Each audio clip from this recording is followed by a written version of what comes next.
Bonjour à tous et bienvenue dans cette nouvelle vidéo où on va aller faire un point sur la Royal Enfield Himalayan 450 que j'ai depuis 400 km. Alors je peux pas te faire un retour encore comme si j'avais roulé avec certaines où j'ai fait 3000, 4000, 5000, 6000 km pour la Hornet par exemple, où j'ai fait différents de retours sur du long terme, mais je peux déjà te donner un premier aperçu. Je suis allé récupérer cette machine de base. Je lui ai mis tout de suite des Mitas Enduro. Donc elle n'a pas les pneus d'origine. Donc quand je vais te dire certaines choses, il faudra que tu prennes en considération le fait qu'elle a des Mitas et que ce ne sont pas des pneus d'origine. Alors qu'est-ce que je peux te dire sur cette machine? Je l'ai achetée neuve à Royal Enfield Saint-Maximin, qui s'appelle MAB Saint-Maximin, parce qu'ils ne vendent pas que du Royal Enfield, ils ont aussi du QJ Motor et tout ça. En tout cas, je leur ai pris la bécane là-bas. La personne qui s'appelle Margot, la vendeuse, est super cool. Elle te renseigne bien, te donne des informations et tout adéquat, c'est vraiment sympa. Donc la vente déjà s'est bien passée, c'est déjà un gros point. C'est une moto qui est à 6500 € puisqu'elle est avec les jantes tubeless, c'est-à-dire c'est des jantes rayons déportés. Donc tu as des jantes à des rayons, tu as des jantes à rayons, mais tu as des jantes déportées. Donc cette machine là elle est vendue à 6500 prix catalogue. Après à voir si tu peux négocier un peu avec, etc. C'est à toi de voir ce qu'ils peuvent te proposer. Mais toujours est-il que c'est le prix de base. Après, tu as différentes options qui peuvent s'ajouter. Tout un tas de pièces qui peuvent se monter dessus. C'est une moto qui est très répandue dans le monde. À la base, j'allais chercher donc une KTM 390 Adventure R 2025. Je sais pas si tu as déjà vu la vidéo, mais pour te faire un récap, en gros ils m'ont mis un plan. Du coup j'ai cherché un plan de secours. Le plan de secours étant de trouver une Royal Enfield, enfin de trouver une moto avec une cylindrée équivalente, donc pas un gros truc, pour une cylindrée équivalente, et de se faire plaisir en pouvant aller un peu à gauche à droite dans les chemins tout en pouvant voyager un petit peu. C'est ce qui me semblait bien avec la 390 Adventure R. Cette Royal Enfield, j'étais un peu, salut ami motard, j'étais un peu sceptique de la prendre parce que la KTM fait 180 kg en gros. Celle-ci, elle fait quasiment 200 kg, je crois. Elle doit être proche des 200 kg. Comme la CF Moto qui, elle, fait... Je crois que la CF Moto est encore plus lourde que celle-là, elle fait 200 kg. Donc moi, ça m'intéressait pas la CF Moto. J'ai mon pote qui l'a et c'est une bonne machine, mais je voulais un autre truc. J'ai regardé Royal Enfield et j'ai trouvé qu'on pouvait... avoir des modifications. Quand tu regarderas, il y en a qui ont fait tout un kit rallye. Donc Royal Enfield propose déjà un kit rallye pour la selle et le plastoc à l'arrière qui est spécifique. Mais tu peux avoir aussi des feux avant, une tour de navigation avec des phares spécifiques qui vont avec et qui lui donnent un look, mais alors terrible. Moi j'adore, trop bien. Donc l'objectif ça va être de la modifier comme ça. Et j'ai regardé, en regardant un petit peu toutes les modifs que tu pouvais faire, ils avaient réussi à économiser quand même pas mal de poids. L'autre point noir qu'il y avait sur la Royal Enfield, c'était de me dire qu'est-ce que ça donne en termes de fiabilité. En termes de fiabilité, quand tu vas sur des groupes Royal, l'Himalayan, il y a des mecs, alors elle est sortie en 2024, hein, il y a des mecs qui sont déjà à 60 000 bornes.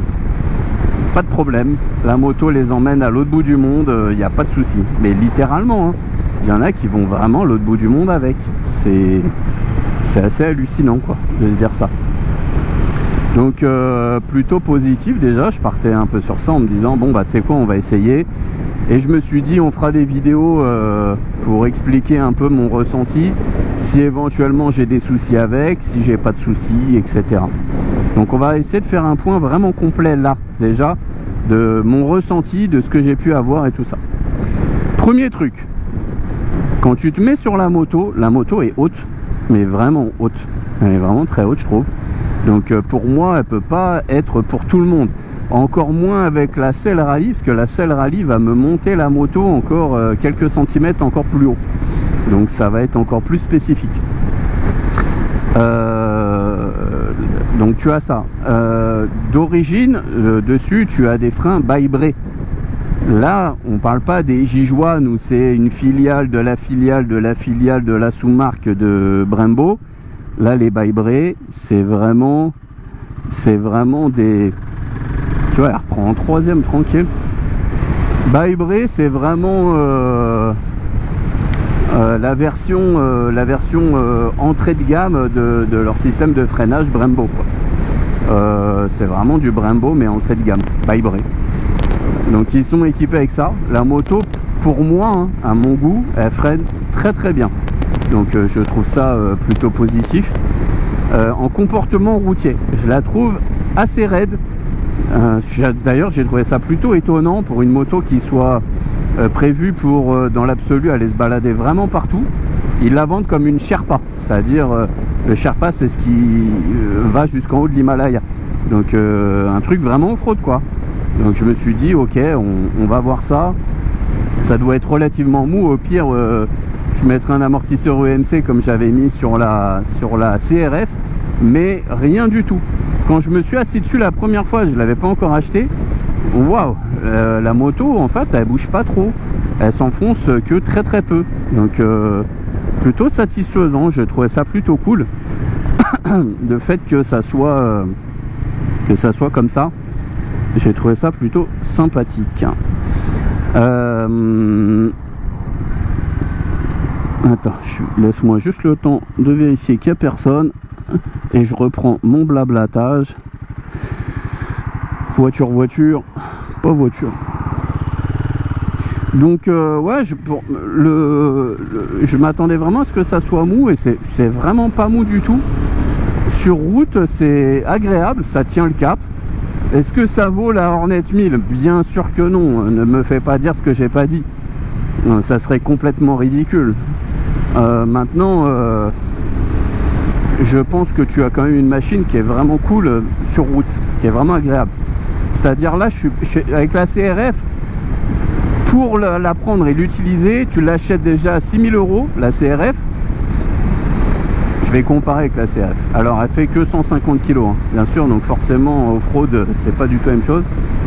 Mais la CRF, tu l'achètes 6 000 balles et le freinage est vraiment moins bon, Le châssis, si tu changes pas au moins l'amortisseur, c'est vraiment de la camelote. Donc c'est vraiment pas terrible. Alors que là, tu vois, j'enchaîne et tout, il n'y a aucun souci avec. Donc celle-ci, c'est vraiment un truc qui est vraiment très très cool. C'est vraiment son comportement routier sur la route comme ça. Je rentrais de chez un pote, je me suis dit, tiens, tu sais quoi, il y a un petit chemin de terre et tout ça, là, on va y aller. Alors, comme tu as peut-être déjà vu dans une autre vidéo, j'ai absolument pas de niveau en off-road. Donc je me suis mis debout sur les cale-pieds, je commençais à regarder un petit peu comment c'était. La position sur les cale-pieds est juste top.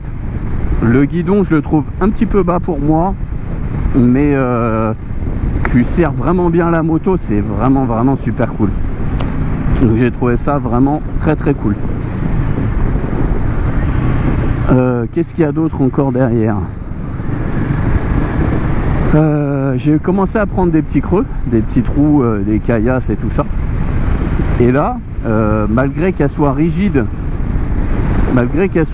sur la route, eh ben, elle amortissait super bien tout ce qui était off-road. Elle était vraiment, elle faisait le taf, quoi. Après, je roulais à 25-30, hein. Je roulais pas à 90, hein. Je te dis, j'ai un niveau de off-road qui est éclaté au sol. La moto, je venais de la voir. D'ailleurs, elle est toujours en rodage. C'est pour ça que je passe les vitesses à 4000 tours, parce que tant que tu n'as pas fait les 500 premiers kilomètres, tu dois passer les vitesses à 4000 tours grand max. Mais ouais, c'est vraiment une belle surprise. On va continuer donc sur les explications. Derrière, tu as l'embrayage. L'embrayage, c'est marrant parce que mon pote a trouvé qu'il était dur. Moi, je le trouve super mou. Enfin, super mou. C'est un embrayage à câble, donc il est mou pour un embrayage à câble. Et la boîte de vitesse, certains se plaignaient apparemment de passer les vitesses et qu'ils avaient du mal à les passer correctement. Bah écoute, moi j'ai aucun problème avec, tu vois. Après, je conduis avec des bottes que j'ai depuis quelques années, mais bon, je n'ai pas de souci de ça. La première, je la trouve un peu molle du cul, tu vois. La deuxième, par contre, elle est vachement plus énervée. La deuxième, elle est vachement mieux, vraiment mieux. Donc ouais, c'est plutôt positif par rapport à ça. L'embrayage et la boîte sont vraiment cool. Le moteur est quand même assez dynamique. Alors, dynamique dans la mesure du possible, puisque comme je t'ai dit, je passe les vitesses à 4000 tours. Donc c'est dynamique pour passer les vitesses à 4000 tours, quoi. Les rétros sont vachement bien, ils se règlent super bien. Il n'y a pas trop d'histoire dessus. La bulle qui ne sert absolument à rien, et ça c'est génial. Pourquoi je te dis c'est génial? Il vaut mieux une bulle inexistante comme ça. Il vaut mieux une bulle inexistante comme ça qu'une bulle qui est trop grosse et qui t'envoie de l'air dans la tronche. Sur la R18, j'avais l'air qui arrivait pile poil sur mon casque, sur les côtés et tout ça, c'était vraiment à chier, mais vraiment à chier. Ça arrivait pile poil sur le dessus du casque, c'était super relou. Sur la Tiger que j'avais, la Tiger 900, la bulle pareil, arrivait à un mauvais endroit, c'était hyper relou. C'était vraiment pas terrible du tout, ça me plaisait absolument pas. J'aimais pas du tout ça.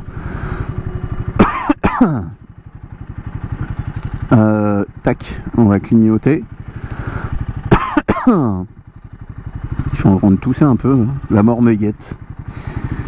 Tac, on va se remettre au même endroit qu'on avait fait avec la F650 GS là. Mais la moto est plutôt bien, elle est dynamique. Les clignotants ne reviennent pas tout seuls. Les clignotants, ils ne reviennent pas tout seuls, donc il faut que tu penses à toujours clignoter, remettre. Un truc très agaçant que j'avais les freins arrière, écoute. Ça va pas le faire, comme par hasard. Comme par hasard, ça ne l'a pas fait. Mais en fait, les freins arrière, couinent. Ils se mettent à couiner. Alors pourquoi? J'en sais absolument rien. Là, ils couinent pas. Bon. Ils se mettent à couiner tout seuls, je sais pas pourquoi. Là... Hop. Putain, il y a un trou ici.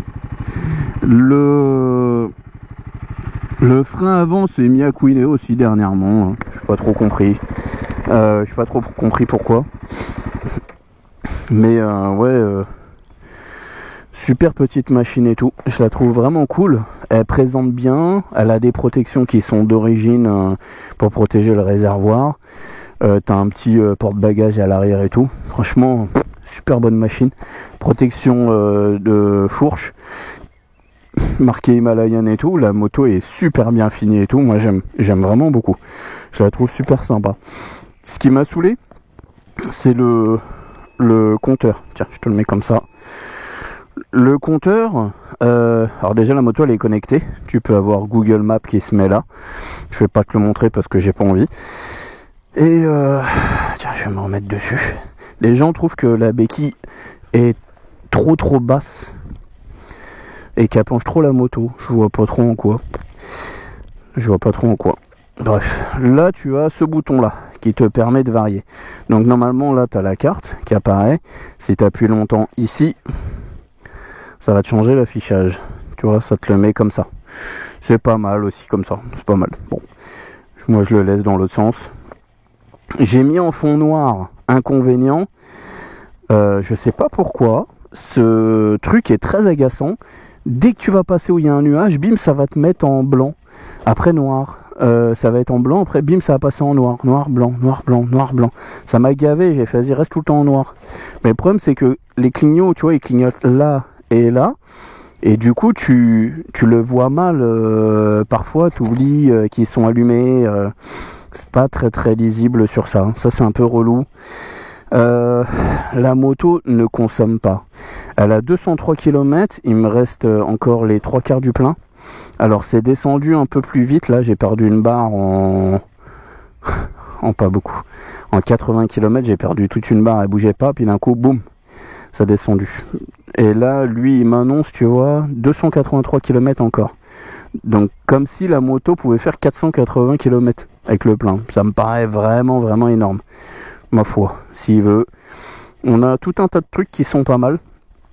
Là, ça, quand tu vas la démarrer le matin, enfin, quand tu vas la démarrer tout court, ça va être en bleu quand elle est froide, et après ça va se monter en température, et tu vas arriver, ça va te le mettre en comme ça pour dire qu'elle est chaude, enfin que l'eau est chaude, donc ça ne tape pas dedans non plus quand même, mais pas mal du tout. La tension qui va se mettre, consommation carburant, l'autonomie de carburant, trajet 2, trajet 1, et après tu vas avoir tout ce qui est alerte, aucune alerte enregistrée. Tout à l'heure, alors c'est marrant parce que là il me dit aucune alerte enregistrée alors qu'il me disait tout à l'heure besoin de faire la révision très prochainement, tu vois. Bon, faut pas trop chercher. Faut pas trop chercher sur ça. Je sais pas trop pourquoi. Il me dit attends, je fermais mon casque mais finalement j'ai laissé ouvert. Pour la démarrer, bah t'as juste à appuyer là. Là t'as le bouton derrière, t'as le bouton des warnings. Là t'as une prise USB juste ici. Klaxon, là c'est pour gérer tout ce qu'il y a à l'intérieur de ça. Là tu mets un coup comme ça pour le plein phare, l'autre côté c'est pour faire tes appels de phare, et derrière tu as le bouton home. C'est une moto qui est plutôt simple, mais qui est plutôt comme on dit simple, basique, simple, donc très très bien quoi. Moi j'aime beaucoup, je la trouve super cool. Voilà, n'hésite pas à me dire ce que t'as si tu as des questions en commentaire. On va en rester là déjà, parce que ça sert à rien de polémiquer pendant 3 heures. La moto me paraît plutôt bien efficace. À toi de me dire si t'aimes bien ou si t'aimes pas. Moi j'avoue que je suis vraiment fan de cette bécane. Allez, on en reste là, on se dit à très vite. Ciao ciao.